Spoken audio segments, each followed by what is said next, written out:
बचा हुआ अवशेष हम पुआल न जलाएं। हम जो खेतों से घास निकालते हैं उसको रोड पर न फेंकें, बल्कि उसकी बहुत अच्छी खाद हम वेस्ट डिकम्पोजर से बना सकते हैं, हम बर्मी कंपोस्ट से बना सकते हैं, हम गड्ढों में दबा के बना सकते हैं। उनको कोशिश करें कि वो खेत की चीज खेत को वापस जाए।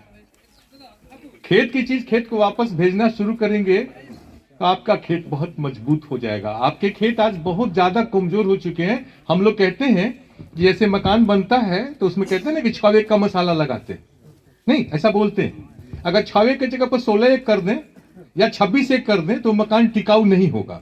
इसी तरह से हम लोग कहते हैं कि हमारी जो जमीन है, जमीन के अंदर जो कार्बन है, जिसको घूरा के सड़ने गलने से, जड़ों के बचे हुए जड़ों के सड़ने से जो पैदा होता है उसको हम कहते हैं ऑर्गेनिक कार्बन। ठीक है, मिट्टी की जांच होती है तो उसमें ऑर्गेनिक कार्बन रहता है।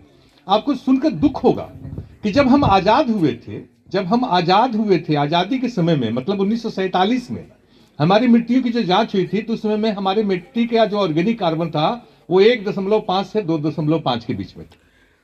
और आज जब हम अपनी मिट्टी की जांच करते हैं तो हमारी मिट्टी का ऑर्गेनिक कार्बन मात्र 0.45 से लेकर के 0.5 के बीच में है। यानी कि 80% हमारी जमीन जो है अपना ऑर्गेनिक कार्बन खो चुकी है। यानी कि मिट्टी की ताकत 80% कम हो चुकी है। और इसका रिजल्ट यह है कि हमको ज्यादा खाद देने की आवश्यकता हो रही है, ज्यादा बीज हम लगा रहे हैं, पौधों में ब्यात नहीं हो रहा है, पौधे में बढ़िया बाली नहीं आ रही है, पौधे में जो पैदावार हो रही है इसकी क्वालिटी अच्छी नहीं है ना। इसलिए मेरा आपसे निवेदन है कि स्वच्छता का मतलब हम लोग सोचते हैं कि साबुन से हाथ धो लिए, बर्तन साफ हो गया, दरवाजा पर झाड़ू मार दिए, स्वच्छ हो गए, स्वच्छ भारत नहीं। स्वच्छ भारत का मतलब है कि हमारे खेत के मेड़ भी साफ होने चाहिए, क्योंकि खेत के मेड़ पर ही वो कीड़े रहते हैं, बीमारी रहती है, जिससे हमारे पौधों में बीमारी होती है। धान में गलका रोग लागेला, कैसे लगता है?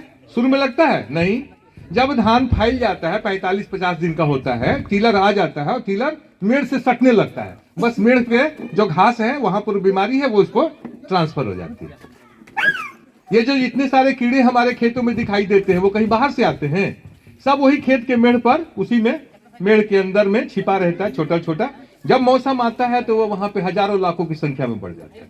इसलिए हमको अपने खेत की मेड़ को साफ रखना है, और खेत की मेड़ को साफ तो रखना है लेकिन पतला नहीं करना है सर। तिजोरी जितनी मोटे चादर की होती है धन उतना ही सुरक्षित रहता है, होता है ना।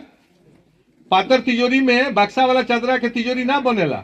इसी तरह से जिस खेत की मेढ़ ज्यादा ऊंची और मोटी और चौड़ी होती है उस खेत की पैदावार बढ़ती है, ये जान लीजिए।